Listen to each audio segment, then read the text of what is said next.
भटकती आत्मा। एक बार की बात है, गुजरात में एक नवविवाहित जोड़ा रहता था। वैसे तो दोनों जॉब करते थे, पर उनकी खुशियां और बढ़ गईं जब शांतनु को पता चला कि मीरा प्रेग्नेंट है। अपने नए मेहमान की खुशी के लिए मीरा ने जॉब छोड़कर घर पर रहने का निर्णय किया और शांतनु अब शहर से बाहर भी ऑफिस टूर पर जाने लगा, जिससे अपने बच्चे को वह बेहतर भविष्य दे सके। शांतनु मीरा का खूब ख्याल रखता, पर एक दिन शांतनु को ऑफिस के किसी काम से एक रात के लिए शहर से बाहर जाना था। मीरा, तुम्हें इस हालत में छोड़कर मैं नहीं जा सकता। बस एक रात की ही तो बात है शांतनु, मैं रह सकती हूँ, और ये सब हम अपने अच्छे भविष्य के लिए ही तो कर रहे हैं। अपना ख्याल तो रखोगी ना? हाँ, अब तुम जल्दी जाओ, ट्रेन मिस हो जाएगी। शांतनु मीरा को बाय बोलकर वहां से निकल जाता है। मीरा खुद को अकेला पाकर थोड़ा डर जाती है, पर डर को अपनी घबराहट समझकर वह किचन में जाती है और नींबू पानी बनाकर पीती है। बचे हुए नींबू को प्लेट में रखकर अपने कमरे में जाकर सो जाती है। शाम के 7 बज चुके थे और मीरा अब तक सो ही रही थी कि अचानक मीरा की ओढ़ी हुई चादर को कोई खींचता है। पर मीरा की नींद गहरी थी, इसलिए उसकी नींद नहीं खुली। फिर अचानक से कोई मीरा का पैर खींचता है और तब मीरा एकदम उठकर बैठ जाती है और इधर उधर देखती है, पर कमरे में कोई नहीं होता। चारों तरफ सन्नाटा होता है। तभी एकदम से मीरा का फोन बजता है। यह शांतनु का कॉल था। मैं यहाँ ठीक से पहुंच गया हूँ। क्या तुम ठीक हो? मैं ठीक हूँ। आप टाइम से खाना खा लीजिएगा। ठीक बात है, तुम भी खाना खाकर सो जाना। ठीक है। फोन पर बात करके मीरा किचन में जाती है और किचन का नजारा देखकर मीरा के होश उड़ जाते हैं। वह देखती है कि जो नींबू किचन में रखे थे वह लाल हो गए हैं। मीरा उन नींबू को जैसे ही हाथ लगाती है, मीरा को तेज झटका लगता है और वह किचन में नीचे गिर जाती है और एक काला साया मीरा में घुस जाता है। जब मीरा आंख खोलती है तो उसकी आंखें लाल हो चुकी होती हैं। मीरा, जिसमें अब आत्मा का प्रवेश हो चुका था, सारे शीशे ढक देती है और अपने बेड पर जाकर लेट जाती है। सुबह हो चुकी थी, पर मीरा अब भी बेड पर ही लेटी थी। उसकी आंखें लाल, होठ नीले पड़ चुके थे। शाम होते होते शांतनु भी आ जाता है और घर की घंटी बजाता है। घर का लॉक खुद ब खुद खुल जाता है। जैसे ही शांतनु अंदर जाता है, गेट पर तो कोई नहीं होता। वह असमंजस में पड़ जाता है। मीरा, तुम कहाँ हो? देखो, ऐसा मजाक ठीक नहीं। कहाँ हो तुम?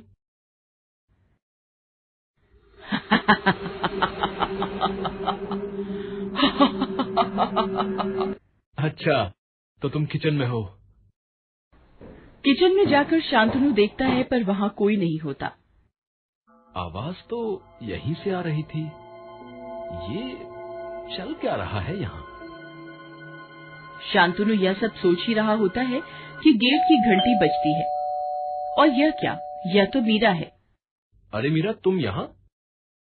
पर मेरे लिए गेट किसने खोला? मैं तो बाहर टहलने गई थी। वो सब छोड़ो, तुम कब आए? ऐसे पूछते हुए मीरा किचन में गई और काम करने लगी। शांतनु को मीरा का यह बर्ताव कुछ अलग लगा। मीरा जब भी शांतनु कहीं से आता था, यह पूछती थी कि मेरे लिए क्या लाए, पर इस बार तो मीरा ने शांतनु की तरफ देखा भी नहीं। पर सभी बातों को नजरअंदाज करते हुए शांतनु किचन में पानी पीने जाता है, जहां मीरा पहले ही काम कर रही होती है। शांतनु के हाथ से गिलास नीचे गिर जाता है, पर मीरा तब भी कुछ ध्यान नहीं देती। शांतनु जैसे ही गिलास उठाने नीचे झुकता है, वह देखता है कि मीरा के पैर उल्टे थे, और यह सब देख शांतनु समझ गया, हो न हो जरूर मीरा के साथ कुछ हुआ है। ज्यादा समय बर्बाद न करते हुए शांतनु मीरा से कहता है, मीरा, मैं किसी काम से बाहर जा रहा हूँ। मीरा कोई जवाब नहीं देती और किचन में काम करती रहती है। और तब शांतनु पास ही के एक मंदिर में जाने माने बाबा के पास जाता है और सारी बात बताता है और उनसे पूछता है, बाबा, ये देखो, ये मेरी पत्नी की फोटो है। आप ही बताइए मैं क्या करूं? कैसे अपनी बीवी और बच्चे को बचाऊं? चिंता मत करो, मैं तुम्हारे साथ चलता हूँ। बाबा घर पहुंचते हैं। मीरा अब भी किचन में ही काम कर रही थी। उसकी आंखें लाल व होंठ नीले पड़ चुके थे। यह हाल देखकर बाबा ने तुरंत अपनी रुद्राक्ष की माला निकाली और आंख बंद करके मंत्र बोले, जिसके प्रभाव से मीरा किचन से चलकर खुद बाबा के आगे आकर बैठ जाती है। कौन है तू और मीरा के अंदर क्या कर रही है? मैं कौशल्या हूँ और मुझे यह शरीर चाहिए। ये प्रकृति के नियमों के खिलाफ है। एक शरीर में दो आत्मा कभी नहीं रह सकती। तुझे जाना होगा। मैं नहीं जाऊंगी, और अगर किसी ने जबरदस्ती की तो मैं मीरा को भी साथ ले जाऊंगी। बाबा मीरा को नुकसान नहीं पहुंचाना चाहते थे, इसलिए उन्होंने मीरा के चारों तरफ एक सुरक्षा चक्र बनाया, जिसमें मीरा के अंदर की आत्मा का दम घुटने लगा और आत्मा को शरीर छोड़ना पड़ा। पर बाबा आत्मा को अपनी शक्ति से एक जगह पर रोक लेते हैं। वहां मीरा आत्मा के निकलते ही जमीन पर गिर जाती है। शांतनु उसे उठाकर बेड पर लिटा देता है। अब बोल, तू क्यों इस तरह भटक रही है और मीरा का ही शरीर तूने क्यों चुना? मेरी उम्र 24 साल थी जब मैंने तड़प तड़प कर दम तोड़ दिया। पर ऐसा क्या हुआ था?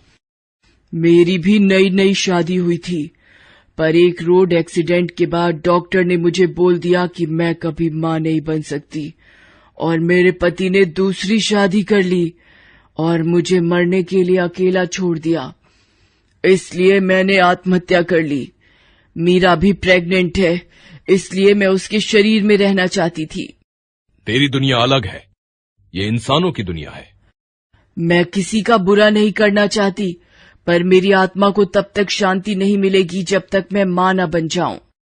शांतनु आत्मा की कहानी सुनकर बोलता है, देखो बहन, मैं तुम्हारा दुख समझता हूँ, पर हम तुम्हारे लिए कुछ नहीं कर सकते। कर सकते हो। जब तुम्हारा बच्चा होगा उसे एक बार मेरी गोद में दे देना, तब मैं इस दुनिया से मुक्त हो जाऊंगी। शांतनु ने बाबा की सहमति से इसके लिए आत्मा को हाँ बोल दिया। 3 महीने बाद मीरा ने एक पुत्र को जन्म दिया और वादे के अनुसार आत्मा वहाँ प्रकट हुई। शांतनु ने उस बच्चे को आत्मा की गोद में दिया और बच्चे को गोद में लेकर आत्मा की आंखों से आंसू छलक गए और बच्चे को मीरा की गोद में देकर उज्जवल होकर वह आसमान में गायब हो गई और इस तरह एक तड़पती माँ की आत्मा को मुक्ति मिल गई। Thanks for watching.